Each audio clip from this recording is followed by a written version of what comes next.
There's so many people we need to thank for making this event possible. If you look around the room, all our sponsors, you look over here, just a phenomenal amount of work has gone into this. And so there's a lot of people that we need to thank. Obviously our major sponsors, Neil, you've just seen, KPMG, Deutsche Bank. I really want to single out Tony Cow for the work that he did for this, just phenomenal. Thank you, Tony.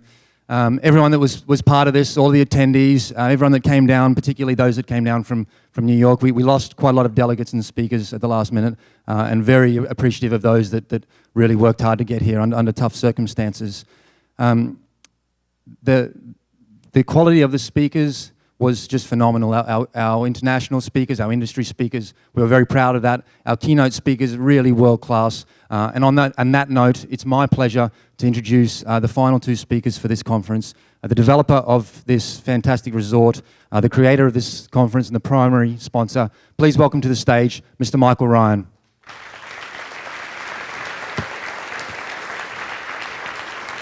Thanks very much. Good afternoon, everybody. Welcome. Good to have you here. See, normally I'd be very nervous looking at this many people, but I took my glasses off, so you're just a series of colors.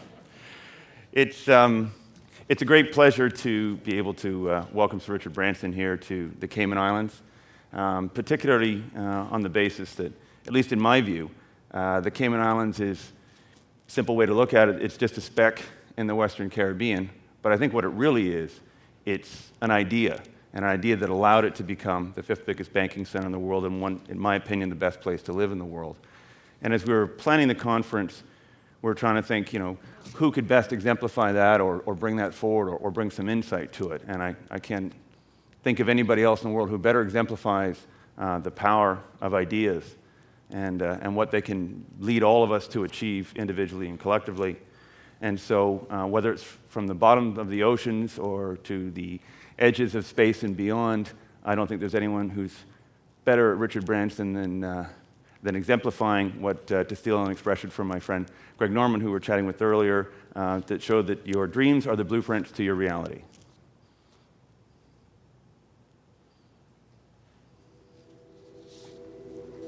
Everybody at Virgin loves a challenge. I think what Virgin is about is taking on big conglomerates and moving into their territory and seeing if we can shake them up. We've managed to do that in the music business, we've managed to do that in the aviation business, and the mobile phone business. And I think that where the people who work at Virgin get their power from is being proud of the company they work for, being proud of the difference that Virgin is making.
So with that exciting, I would like to welcome to the stage Sir Richard Branson.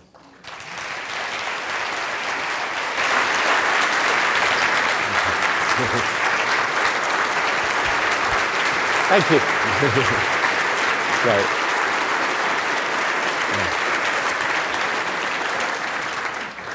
Well, Sir Richard, I'm going to have to perform now. Yeah. It's a lot of expectation there. Thank you. Well, thank you again for taking the time to come and be with us today and Pleasure. Share a bit of your wisdom. If I could just dive right in, starting with brands. You're arguably the best and most famous person for creating a brand, expanding it across multiple industries, but you've done it in such a counterintuitive way. I think, as you said, Coca-Cola is known sugar water, McDonald's hamburgers, Ford cars. You describe, your approach is finding interesting niches like we'll treat our customers well, and expanding that from mobile phones to health clubs. How do you do it, and why are you able to succeed in a way others can't?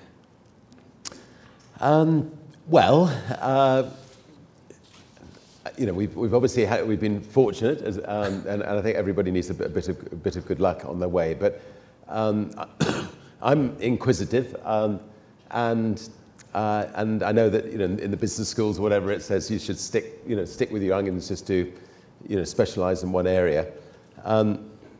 As I've gone through my life, I've just come across situations where I felt we could do it better, and I love learning about new areas. So we have stretched the brand, and I suppose we have become a sort of way of life brand.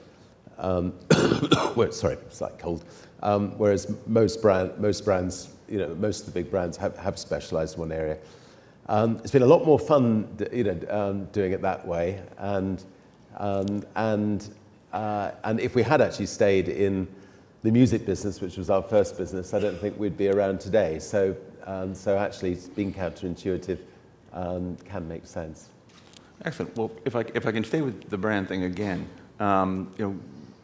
you create and deliver experiences to people that are fun and make people feel good. These are very individual things.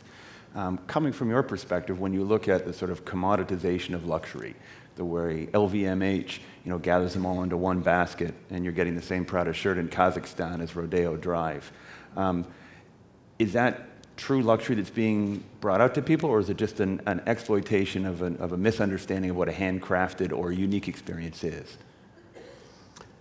Well, we all know that the companies we really like are specialist companies. Where in particular, where if you go to a restaurant, the restaurant owner is there.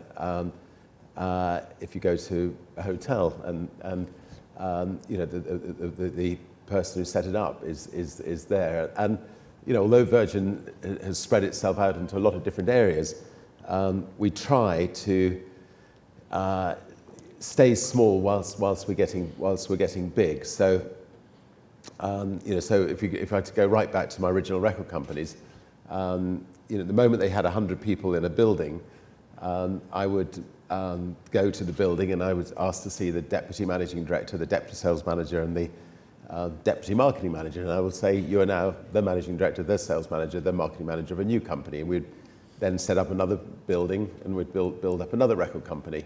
And we've tried to sort of keep that philosophy. So, as we've grown, we've tried to sort of keep small units. And I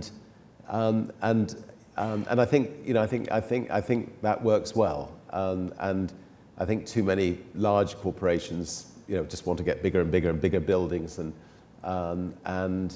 it can become impersonal. And so I think, as much as possible, you want to try to sort of fight to keep a company as personal as possible. The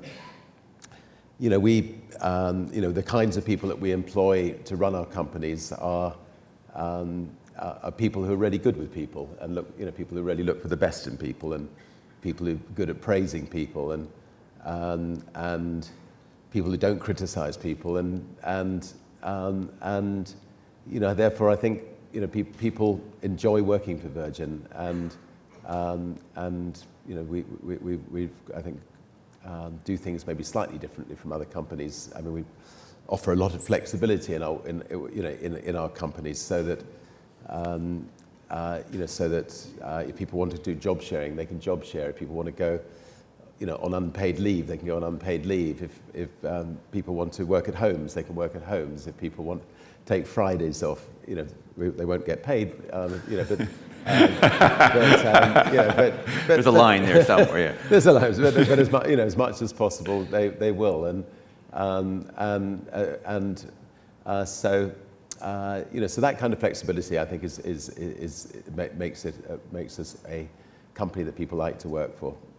Well, and on that same sort of topic, I mean, and it's something that's been discussed a lot at the summit. Globalization, interacting with different cultures. A lot of the things you just talked about are sort of, they're cultural. How have you been able to succeed as you've expanded into all these different regions, different emerging markets, yet continue to transport fun, for lack of a better term, into that culture, going in all those different countries? Well, I think it's very much the people you employ at the top, and it ricochets down from them. If you put the wrong person into a company, you can actually destroy a company very quickly. You can definitely destroy the morale of a company very quickly, and all the company is its people. So so we look for people who have got a little bit of a spark and a smile, and genuinely care, and we look for people who don't take themselves too seriously. I mean, if I go into a town, there's normally Virgin people there, and I'll gather them all up in the evening, and we'll have maybe have a party, and if there's a swimming pool, I'll make sure that I'm the first in the pool with my clothes on, and that means that everybody else knows that they can all come in the pool, and they know that they can have a fun evening. But if I had all my staff to a party and I stood in the corner of the room, sipping sherry with my fellow directors, it wouldn't be a fun party, and the staff wouldn't have a great time. And so often it's little things like that, I think, that make a big difference. I mean, when we took over a chunk of Britain's rail network 15 years ago, the first thing we did was to invite all 20,000 employees to my home in Oxford, and their children and their wives, and whilst we were about it, in order not to make our other companies' staff feel bad, we invited all them as well. So we actually had 80,000 people, and we ended up spreading it over 7 days, and we had tents, and we had the best festival kind of party ever. And I tried to shake everybody's hand. I got tennis elbow by the end of it. As a result, these people had worked for a state-run company before. They'd never had anything like that happen to them before. They were unionized. In the 15 years that we've run Virgin Trains, there's just been great spirit. And strangely, I think it stems from that party. And if the union ever try to get them to come out on strike or anything, no way. So it's little things like that can make a big difference. And obviously they can translate across different places. Yeah, I think, if your staff are really happy, we also have this philosophy, staff first, customers second, and shareholders third. And if you look after your staff, then the customers actually end up coming first. And if you look after those two, then the shareholders do well as well. So, and if you go on a Virgin plane, even although we've been flying for 30 years with Virgin Atlantic, you still get that fantastic feeling of warmth, and that the staff are proud of the company, and they, and if you're proud of the company, you'll smile, and then your customers will smile, and the airline hopefully will stay in the air. Perfect. Well, coming out of that, yeah. Hopefully. It's a good plan, All right, I know it's called Virgin, but we will go the whole way, I promise. On this occasion. a question that's taken on more poignancy, you know, given how important that culture is since the death of Steve Jobs, is, you know, how do you, as the face, the driving force, the spirit behind Virgin, you know, keep the company continuing when eventually somebody else takes the helm? I guess the way I'd say it is, you know, can you institutionalize, screw it, let's do it? Well, we've invented this pill called the Virgin Life pill, which I wish. No, I think, yeah, I mean, obviously, one important part of living is finding time to bring up wonderful children. And I've got two great kids. Both would be very capable of stepping into my shoes. And so, you know, so I think they, you know, most likely one of them or both of them will continue. But I'm not planning to let them have the reins for another 30 or 40 years, I'm afraid. So, enjoy it too much. Well, on that, I think it'd be an interesting moment. I mean, to sorry, shift just to finish that. I mean, I think the important thing for anybody running a company is very early on to learn the art of delegation, and I had to learn it very early on because I just wanted to create more things, but I think you find too many people who run companies, they want to hold on to everything themselves, and therefore they don't have time for their families or for bringing up children, and the company actually suffers as well. So I think so I think some of the best advice I can give people who are building businesses is, you know, put yourself out of business. Find somebody who's much better than you or as good as you. Don't second guess them. You know, get them into to run it, and then you can think about the bigger picture. You can dive in when there's problems. You can help get out there and put the company on the map. And maybe if you're an entrepreneur, you can be an entrepreneur and, you know, do your next venture, and you're freed up to do that. Well, speaking of ventures, maybe let's shift gears a little bit and talk about one of yours that's certainly out of this world. Well, I think you might be talking about space. Yes. So shall we just show the video and then we'll talk about it? I don't know if you can kill the lights as well, but.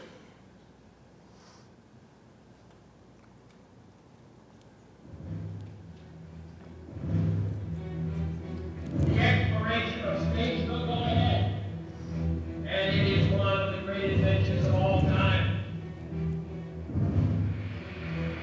We choose to go to the moon in this decade and do the other thing, not because they are easy, but because they are hard. Many years ago, the great British explorer George Mallory of Mount Everest was asked why did he want to climb it. He said because it's there. Those space is Make an announcement. and you're going to climb it.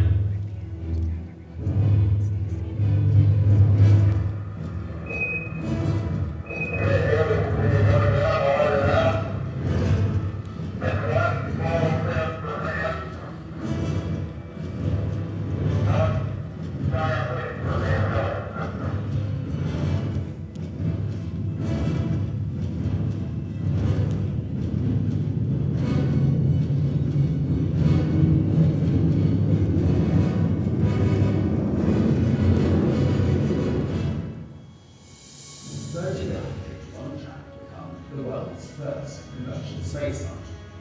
And if you've ever dreamt of joining the incredible group of pioneering astronauts, your opportunity has arrived.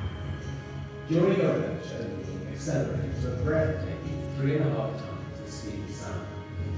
Then, in the silent tranquility of space, you will experience weightlessness and views of our beautiful planet that will change your perception of life.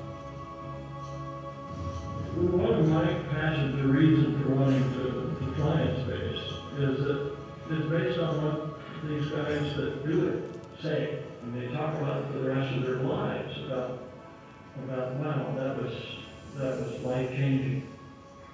The Rockport ride is a minute and a half or so, and it's exhilarating. It's like nothing else you've ever done. And that roller does right now, you get this instant calm of weightlessness. Everything you feel in your body is the same way. It's wow. Our first Virgin Galactic astronauts are booking their own place in history as pioneers of a new space age, and for them, the journey has already started. I've had some incredible adventures in my lifetime, and space is sure to be the greatest one of all. I am going, and I hope you will be joining me.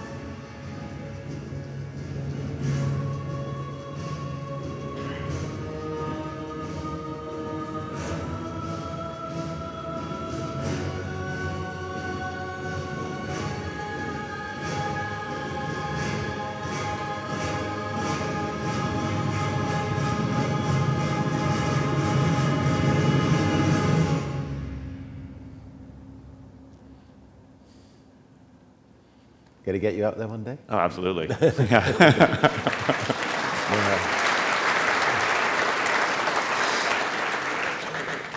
So let me sort of flip that on its head for a sec. You've spoken about the need to unleash the creativity of the private sector, to pick up the baton from governments to move space travel forward. Do you see any parallels between what you and other people in the fledgling space business are doing with the Columbuses or the Drakes, who are private sector actors, enticed and enticing others by the lure of great profits and advantages? What to you is the lure in that regard to the private sector for space travel?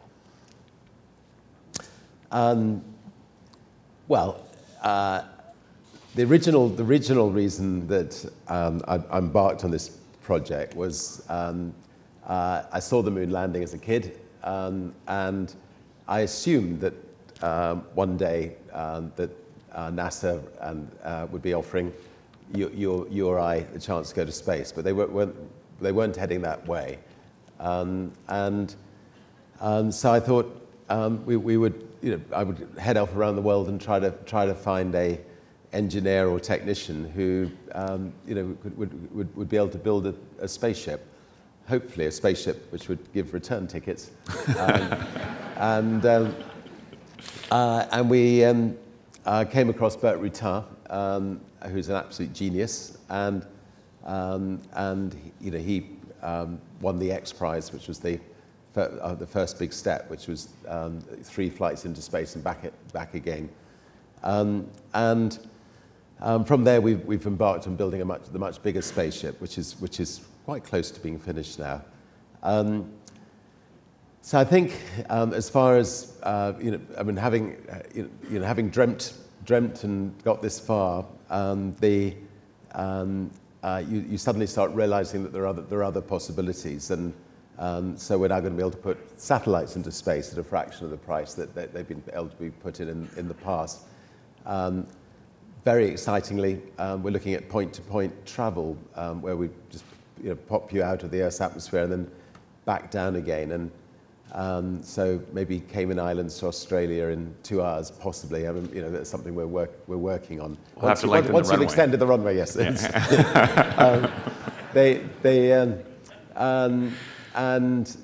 And actually, it also has a big environmental benefit because you're going actually out of the atmosphere. And then we'd love to dream big. We've already got a team of people looking at colonizing Mars, and unless you dream, it's not going to happen. So it may be that may be a one-way trip. We may have to look for volunteer. I mean, it'd be quite relatively easy to get there. Getting people back might be a problem with the Mars, but funnily on that one, I know you laugh, but when I know Larry Page from Google quite well, and we were in the bar one night, and it was April Fool's Day was coming up, and we formed a company that night called Virgil, Virgin and Google, and we, on April Fool's Day, announced that we were looking for volunteers to go one way to Mars to colonize it. This was before we actually embarked on the Mars program, and we got hundreds of volunteers. And during the morning, there were enormous battles going on in people's homes. But darling, you can't just leave us and the kids. I don't care. I've always wanted to go to Mars and colonize Mars. I'm going. And then at lunchtime, there was lots of divorces when they found it was just an April Fool's joke, and they weren't going after all. Anyway, it's very exciting. Excellent. Shifting to something a little more prosaic, but still up in the air, you've had tremendous success with your airline business, and you've attributed it to exploring odd little niches like treating your customer well or making flying fun. In an industry that has seen so much challenge to the legacy characters, how do you mature your business? You said you've been at it for 30 years, and not get trapped in that cost corner that's hobbled so many of the other companies? Yeah, I think,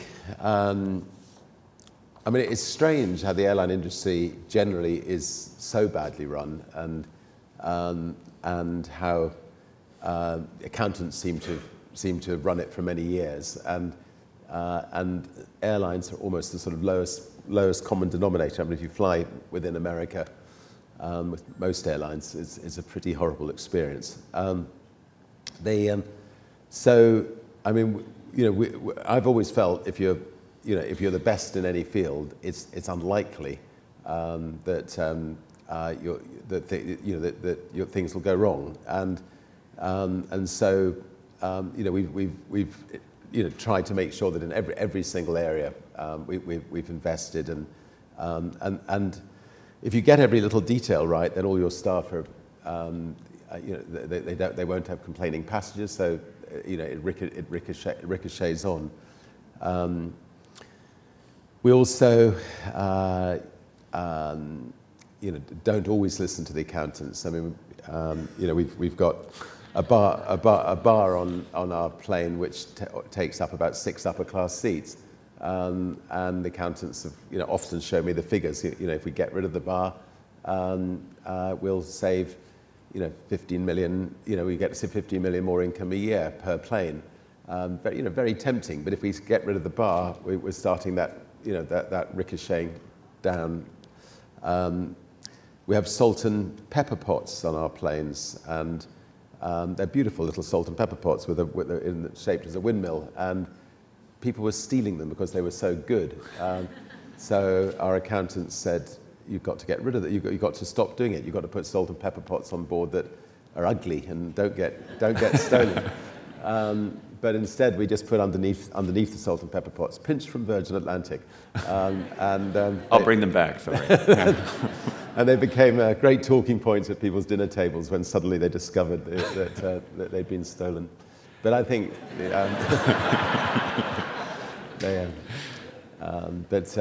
just strive.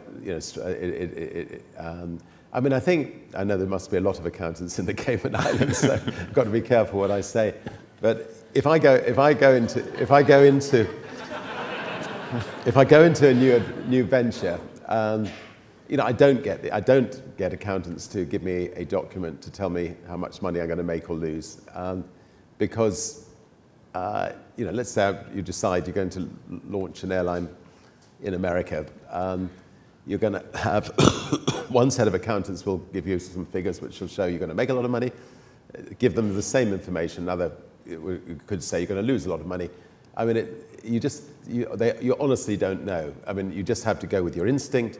If I can create the best airline in America, I would hope that we'll get more people traveling with us, and therefore, at the end of the year, we'll have more money coming in than going out. And then if it goes horribly wrong, is that going to damage all my other companies, or can I protect the downside? And you need to maybe work out a way of being able to hand the planes back at the end of that first year if things go wrong, so that it's not damaging your other businesses. So anyway, the way we do things is more by instinct. And I'm sure that at Virgin Group headquarters they use plenty of accountants. So the accounting profession is very safe with Virgin. One last question on the airlines before we move, because I've always wanted someone to answer this, and I'm sure other people have had similar experiences. When I used to live down in Costa Rica, and I'd fly back and forth sometimes to Toronto, the best price ticket I could get on one particular one is I flew San Jose, Miami, Miami, Dallas, Dallas, Los Angeles, Los Angeles, Chicago, Chicago, Toronto, and that was half the price of flying direct. How does that work?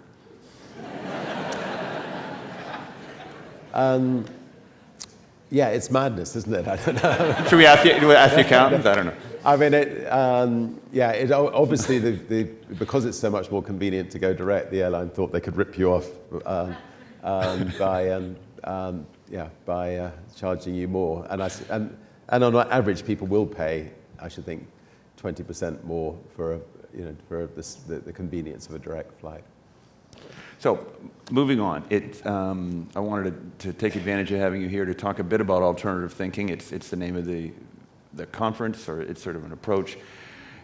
You've adopted a series of positions and alternative approaches to some pretty tough topics that make a lot of other people, run away in despair. To begin with, you've put your efforts and your might and your reputation on the line to try and promote a different approach to energy.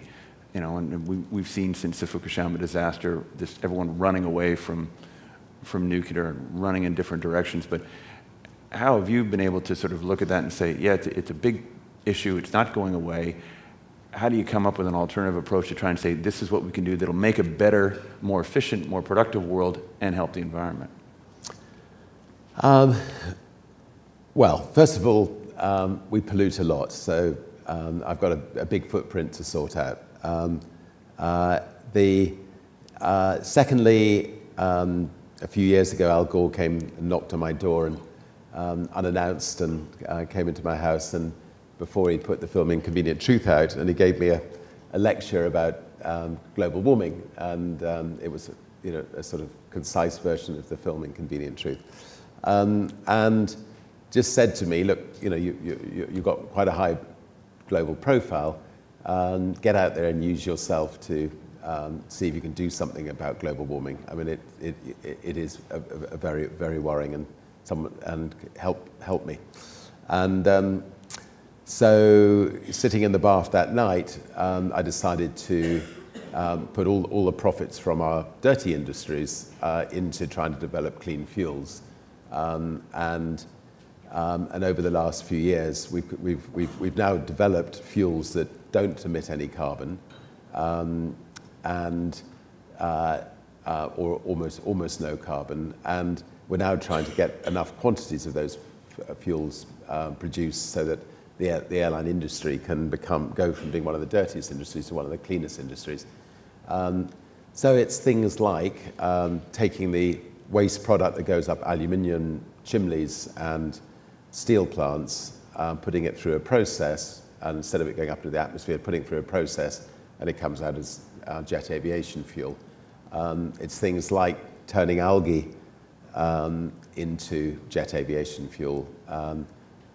It's things like turning ethanol, which actually freezes at 15,000 feet, into something called isobutanol, which doesn't freeze at 15,000 feet, which could be good for jet aviation fuel.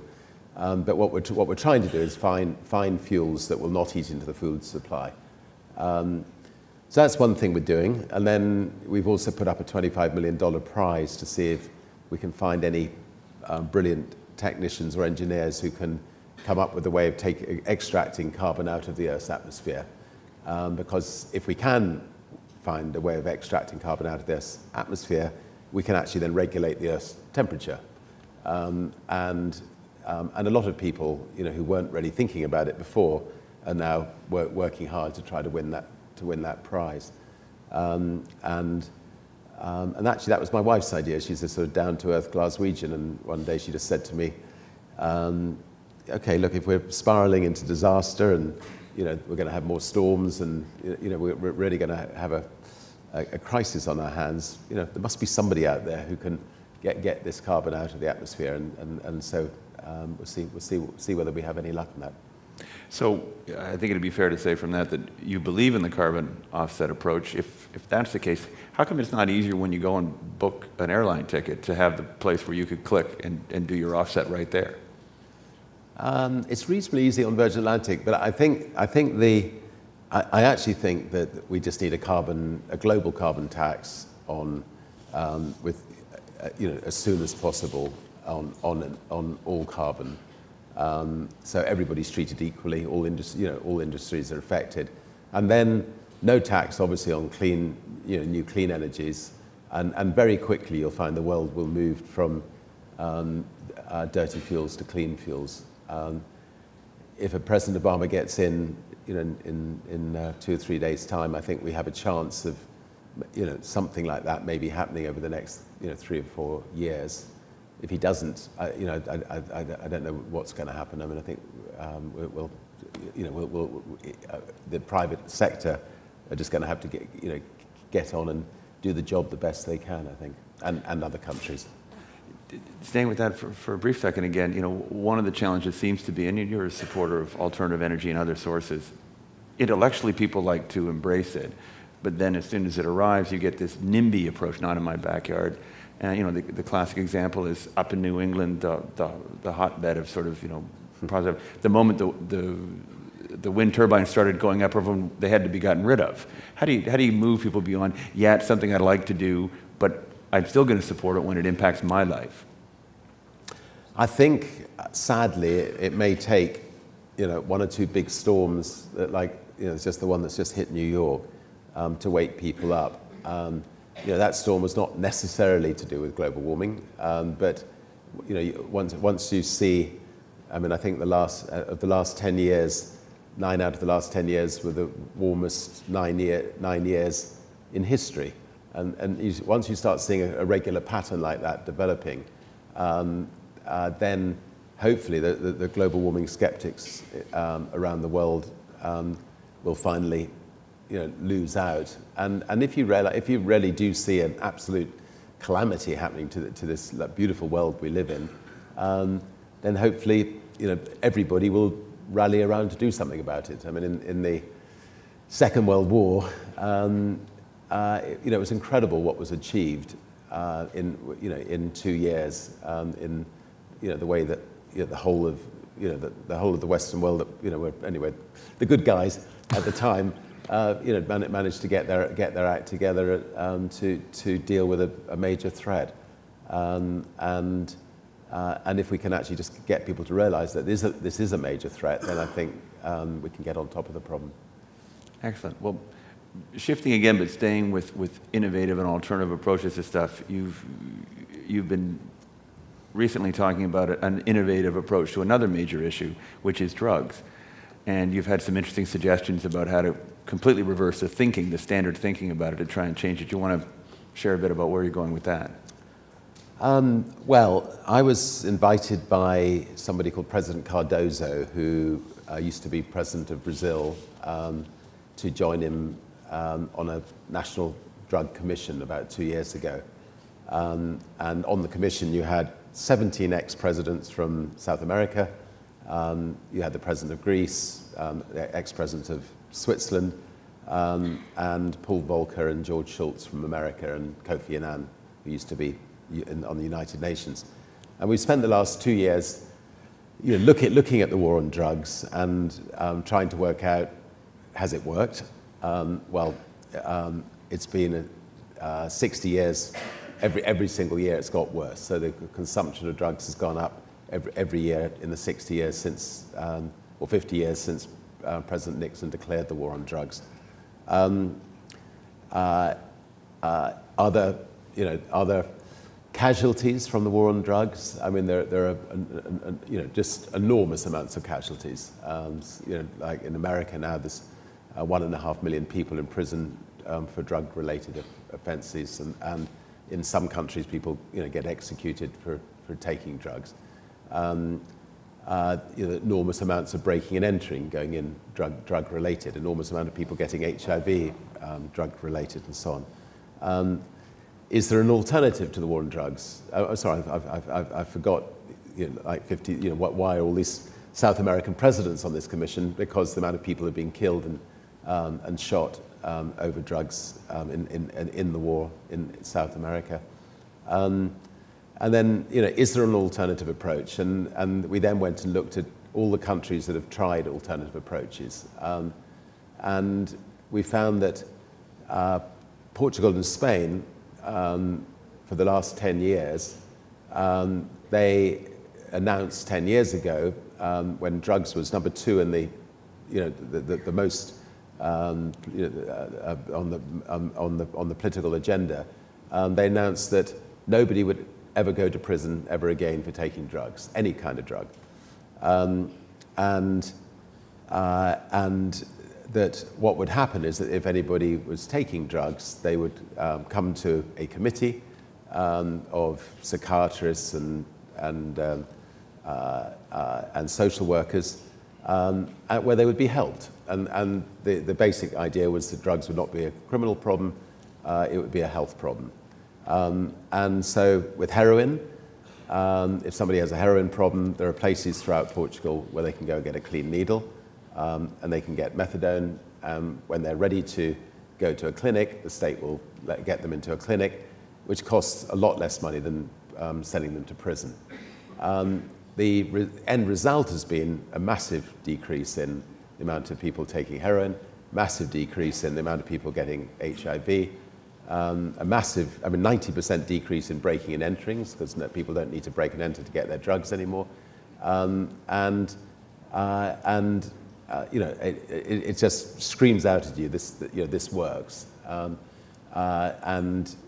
all those lives that are ruined by sitting in prison, and where actually drugs are generally more available than anywhere else, all that has gone away. And Switzerland and Germany are now doing the same thing. So we're just trying to get out there and get governments around the world to change their drug policies and treat drugs as a health problem, not a criminal problem. And I think that if we could get the world to do that, the world would be a lot happier place.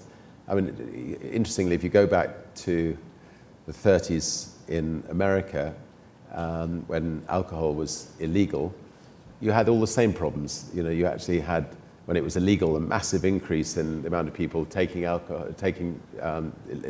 drinking. You had Al Capone. You had the whole underworld developing, and it took to legalize it to sort out that problem. So what the Commission are basically saying is, please try different countries try different experiments, but the current system is definitely not working. Shifting gears again, and it's trying to cover a lot of topics with you today. You have a very unique approach to language. You consistently reject the use of the word hate. You love to use the term intrapreneur to describe a unique thing. How important do you think it is that people, leaders, are careful about the language they use in their communication with their employees and also internally with themselves as they're trying to, chart a better path forward? I think for a leader, it's incredibly important that you use the right language. That you, as I said earlier, that you lavish praise on people. Flowers die if they're not watered. People shrivel up, if they're not praised. I'm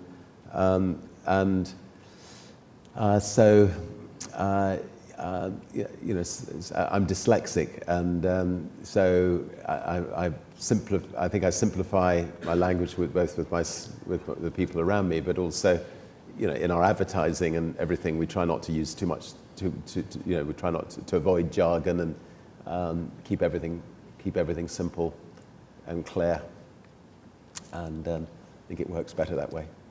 Excellent. So you've been, as you've said, and I think it's obvious, extremely fortunate in your life to meet some of the greatest people who've ever been. Whether it's Nelson Mandela or Desmond Tutu or Steve Fawcett, all of them are obviously incredible individuals, and you've met dozens of others. Can you draw for us out of that experience, is there a common thread among those individuals that allows them to achieve to their capacity or beyond it and really make a difference? What is that they have that other people could aspire to? Well, I think the really great leaders are great listeners. I think you can tell a great leader by somebody that is really listening rather than listening to themselves too much. The wonderful thing about Nelson Mandela and Archbishop Tutu, I think, is that, you know, I mean, imagine Nelson Mandela, he's had 28 years in prison. He's sitting in this little cell. Outside his window, he can look across from the island his prison was on to the White House, where the president lives on the mainland. And he's released from that cell, and he goes from that cell to actually then live in that White House, you know, the president's house, the other side. But instead of doing what, you know, I'm afraid America would do, or quite a lot of other countries would do, would be to, you know, to prosecute and execute the people who caused, you know, pretty dreadful atrocities against the black man over the years. Archbishop Tutu and he set up reconciliation courts where people who committed atrocities come and they apologize, you know, to the families of the people they committed the atrocities to. And in that way they managed to cleanse the nation and you know, sort of through a wonderful act of forgiveness, managed to unite South Africa, and it's now you know, it's now a wonderful nation. I mean, not without its faults, but it's you know, but it's you know, it's a great nation to visit. Yeah. So, staying with the topic of the incredible people you've had the chance to meet, but also bring together, you've been combining you know, your love for the planet and the oceans with bringing these terrific people together. Do you want to talk a little about the oceanic elders that you've been working with? Yeah, I mean, yeah, first of all, I'd just like to say it's been a pleasure to be in the Cayman Islands and to have met your Prime Minister, spent time with him, and listened to everything that, the way that you've been protecting the oceans around here, because you know, you have to sort of think, you know, why would people come to the Cayman Islands? Half the reason, I think, is the beautiful seas and the species in them around here, and the fact that you know, you have a conch season, the fact that you have a lobster season. I mean, a lot of islands in the Caribbean don't have that, and you've actually almost, you know, conches and lobsters have almost disappeared. The fact that the Prime Minister's been brave enough to, you know, to protect the groupers here, where they come to breed, and it's the only place that you know, I think in almost in the world where these enormous quantities of groupers come to breed, and they could have been stamped out without creating that marine park, and the fact that, you know, the turtles are not killed in the oceans, and so anyway, it's great to see what's happening here. The oceanic elders, you know, we've been set up to go out and sorry about this, campaign on. Well, basically just to protect the species in the oceans and try to create as many new marine reserves around the world as possible. The sharks, for instance, are being decimated. 1.5 million sharks a week are being killed just for their fins, just so that the Chinese can have shark fin soup, which I'm told is tasteless anyway, but it's a tradition. And so the oceanic elders are going out trying to campaign to try to get countries to forbid the killing of sharks. And then, you know, we're working in China to try to get Chinese people to realize the damage they're doing. The giant manta rays have been killed for their gills.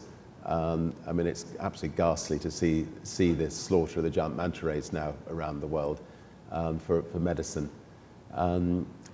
Where you do have marine parks created, the fishing around them for the local fishermen the local fishermen benefit enormously, because the you know, the breeding that goes on in the marine reserves is such that you know, the fish that spill out means that the local fishermen actually do benefit from it. So I think it's you know, you've obviously got to balance their interests as well, but in over a few years that they benefit, they gain as well. Actually, I've got one video here which is I wanted to show that sharks weren't that bad.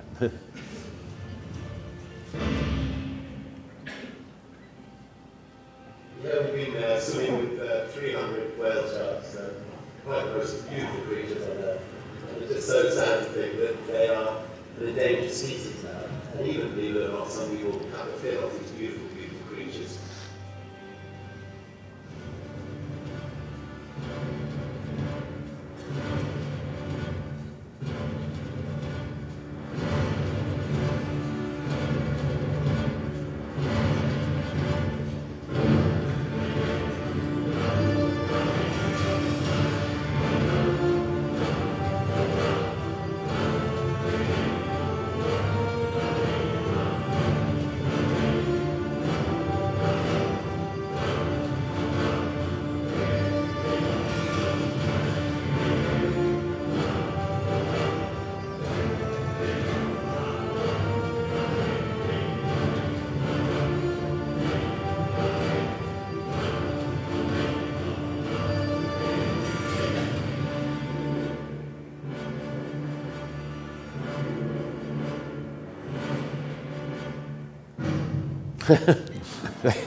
I actually swam in the camera wasn't filming. I swam in front of the whale shark and actually ended up in its mouth briefly, and it didn't fancy me at all. Just spat me out.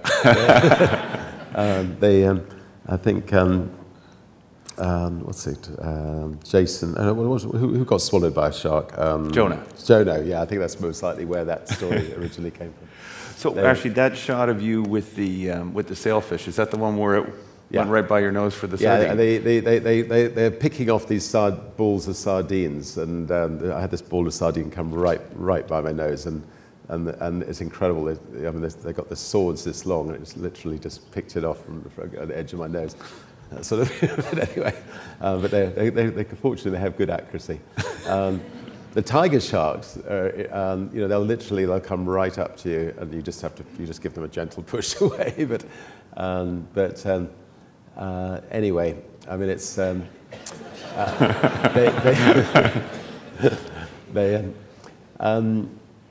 right. Right. Moving on. Moving on. But remember that little about it. Tiger shark comes up to gentle push.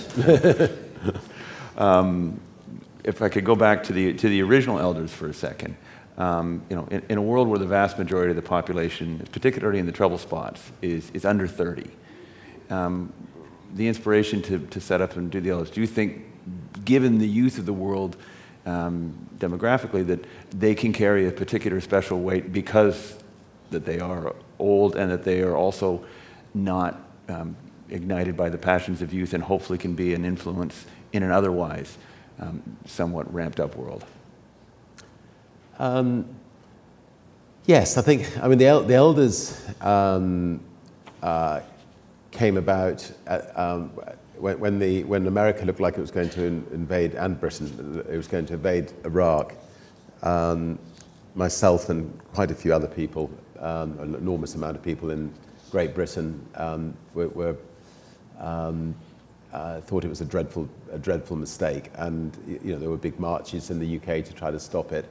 And I was just trying to think if it was, you know, is there any way we can get rid of Saddam Hussein without having to, you know, kill and maim hundreds of thousands of his people? And I was lucky enough to know Nelson Mandela and Kofi Annan, who was then Secretary General of the United Nations, and I spoke to them both, and they both agreed to go to see Saddam Hussein to try to persuade him to go and live in Libya. And so we sent a plane to South Africa to pick up Nelson Mandela, arrangement with Saddam Hussein through King Hussein of Jordan to receive them. And then the bombing started the day the plane was due to take off. So it never happened. But got us thinking maybe that we could, maybe Nelson Mandela, could set up a group of elders who could go into conflict regions and try to resolve conflicts. And we spoke with him, and he agreed to be the founding elder with his wife, Gracia Michelle. And then they invited Kofi Annan and Archbishop Tutu and Mary Robinson and Ro Holland Brundtland, and anyway, some wonderful women, sort of good global balance. For instance, one of the elders, Lakhdar Brahimi, is trying to resolve the Syrian crisis at the moment. I mean, horrendously difficult task. President Carter has been in Sudan and helping on getting the reunification of sorry, not the reunification, the South Sudan to be set up as a separate country to North Sudan, which has worked successfully. They've been working in difficult situations like North Korea. They've been and visited North Korea on 2 or 3 occasions, trying to get reunification of Cyprus. Anyway, so the elders are there to use their moral authority and their collective wisdom to try to go in and see if they can knock heads together and resolve conflicts. And I think they obviously have an advantage over a younger group of people doing that, in that they've got that respect in the world where they can pick up the phone and get straight through to anybody and hopefully have a chance of getting things done.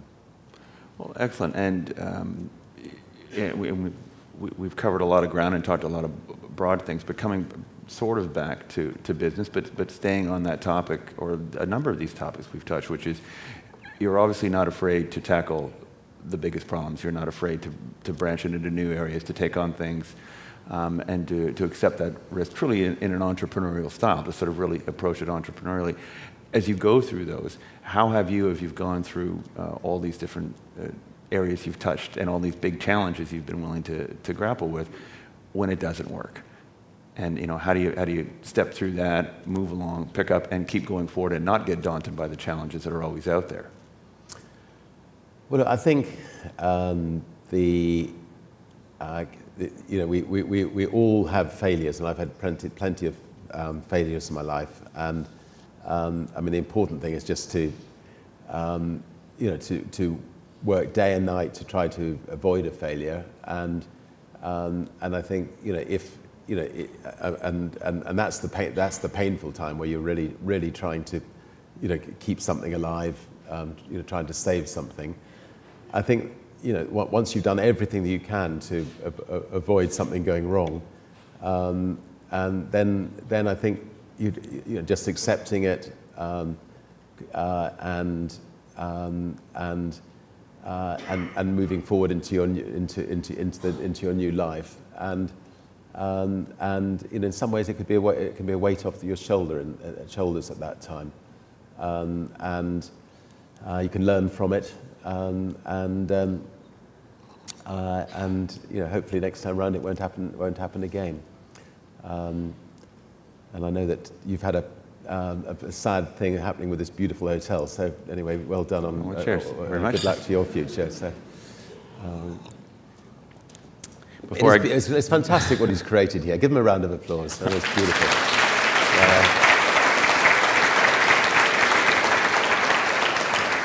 I mean, the thing is, it will live on, and I'm absolutely sure, having met you, the tennis will continue, and there'll be lots of fantastic new things will come in your life. So. Well, very kind of you to say. And before I get all weepy, let's move back on to the role of entrepreneurs in solving the world's challenges. You've properly said, money's not an end in itself. It's just a tool to do more and better things. Your Unite program is a tangible example of what the private sector can do to tackle these problems. I'm reminded of Michael Milken, a friend of mine's approach when he was, discovered that he had prostate cancer, and they said, you've got 7 months to live, and I don't know if you know the story or not, but he went and masqueraded as a doctor to go to a conference, and stood up and said, look, the challenge is you guys are asking the wrong questions. and started pushing and pushing and pushing, and created very shortly. Obviously, he's still around and doing very well, but said, you guys have to stop thinking like bureaucrats and start thinking like businessmen, and made a massive difference. Can you talk a little bit about how you, as sort of an embodiment of a serial entrepreneur, have tried to take that and say, look, this is the right approach to really change some things and make a positive difference in the world? Yeah, I think in the past you've had business leaders assume that governments will sort out the problems of the world, or social sector will sort out the problems of the world, and their job is simply to create jobs, which is very important, and make money for the shareholders. I think that hopefully is changing, and I just published a book called Screw Business as Usual, which was to show how many businesses in the world were really going out and now using their entrepreneurial skills to adopt a problem and then go and try to get that problem tackled. And the companies that are behaving like that they have much greater staff motivation than the companies that are not. And I think that the brand of their companies is enhanced enormously, and they just the people who are running those companies are going to get far more satisfaction from adopting a problem and going out there and trying to solve it. And I think if we can get every company in the world, small companies to adopt little local problems, and medium-sized companies to adopt a national problem, and then bigger companies to adopt international problems, I think that most of the problems of the world can be solved, and governments, I think, should and most governments will welcome it, and I'm sure that in these islands here, there must be a list of problems that industry can help could help government with, and I think quite quickly you could get on top of most of that list if each individual company said, right, we'll take this one, another company takes that one, and we'll use our entrepreneurial skills, which is perhaps unique to people who run businesses, to look at it differently and see how we can address it. Fabulous. I think you have, maybe there's time for one more video. A last video? Okay, great. This is our Virgin Unite one. We can really make an incredible difference.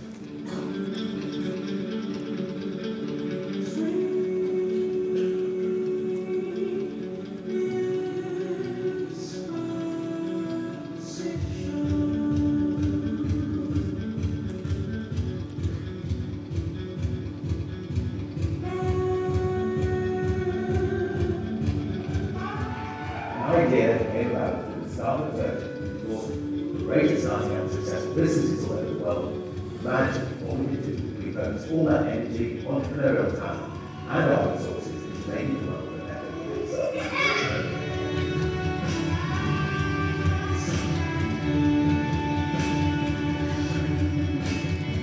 It's not only about making money, but it's also about changing the community you are living in.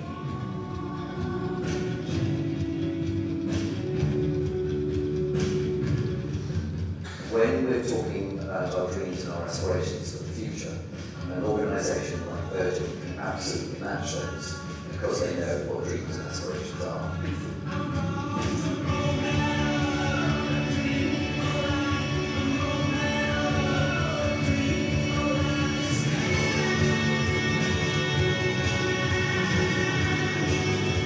They're able to get a whole number of different partners, sometimes of different interests, to come together to make a difference.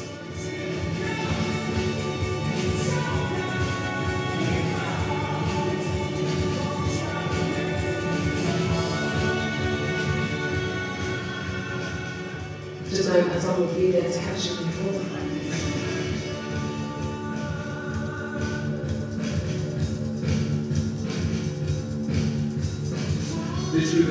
this will bring hope and wisdom back into the world. We have been able to get good offices to get $18 million.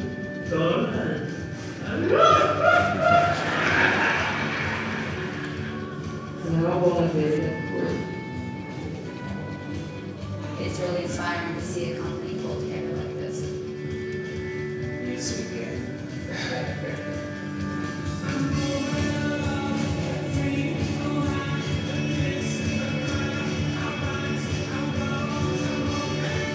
Well, just to say a lot or two, but you've heard of them. I'm not going to get that right. Ping pong, long to visit. Sun, Virgin Unite. Welcome to VirginUnite.com. Thank you, thank you, thank you.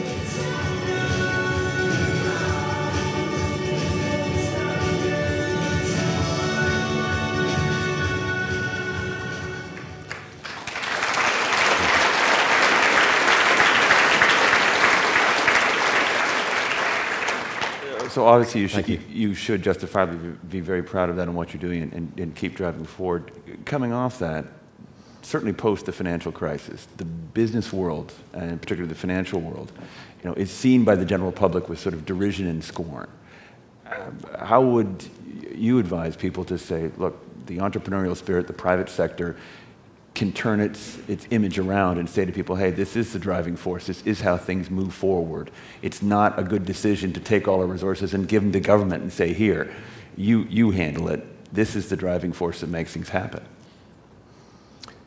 Yeah, I mean, I think we're just setting up another sort of not-for-profit organization called the B Team. And the reason we're setting it up is exactly this reason, is to to collect business leaders from around the world to sort of to sit down and to brainstorm to see how business can get its house in order, how business can help the world, and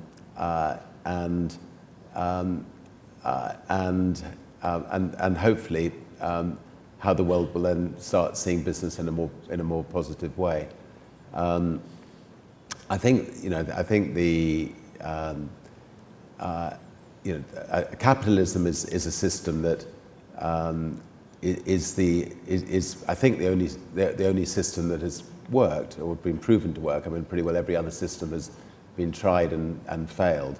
But there may be that one can come up with I mean, just because capitalism is the system that we all use, that there may be a way of thinking of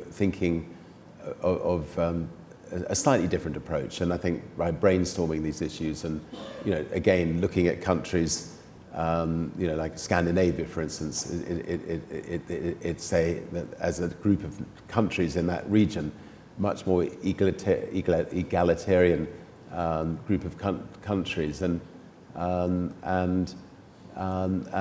just seeing whether we can come up with some new ideas. We'll see whether we'll give it a go anyway. So staying on that for one last question. So you've managed to be the well-liked face of capitalism, even as the general thing has shifted. Any advice for other business leaders or sectors to say, look, these are some tangible things that you can do so that the public perceives you and your business as a positive force for growth and opportunity and not an unfair grab for profits? Well, in the end, all you have is your brand and the reputation of your brand and the reputation of yourself individually. And I mean, we've been fortunate with Virgin that we haven't, we've been quite careful that we haven't done anything that has let the public down in any major way and damaged the brand. So, I mean, recently, we bought Northern Rock, which was one of the first big banks to go into trouble in this latest recession. We've turned it into Virgin Money, and because the public trusts the brand, 1 in every 3 new mortgages that are written in Britain are now Virgin Money mortgages, and within the last 6 months, we've had a million new customers. So we have to be absolutely zealous that no individual Virgin company does anything that that will damage the Virgin brand in a major way. Excellent. All right. So now it's been friendly so far, but I got to ask you the tough question. He keeps the last quote. It's all alone on a page. No, don't you think we should leave now? I mean. By the way, before he asks, I would just like to say thank you very much, because I know you've all paid a bit, I think, to come to this conference, and just say 100% of all the money is going to lots of great causes through Virgin Unite, so thank you for that. Anyway, what is this last question? No cheating. I'm trying to delay it. You've said countless times that the basis for all the stuff you do, and we've talked a bit about it today, is in the success of the companies and the strength of the brand, is about having fun. So to a group of people, I would say there's a higher percentage of workaholics here than in your average group.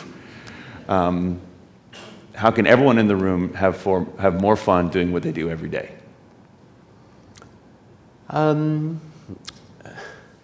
Told you it was a tough one. Yeah, well, I think it's up to sadly it's up to the people, up to the bosses a little bit and I suspect there's quite a lot of bosses in this room, but I mean just to remember that 80% of people's lives are spent at work, and just to try to make sure that they really have a great time while they're working for you. If it's their birthday, let them go. Let them have the birthday off. Normally when there's lots of employees here, I get rounds of applauses by now. But anyway, but there's obviously quite a few bosses.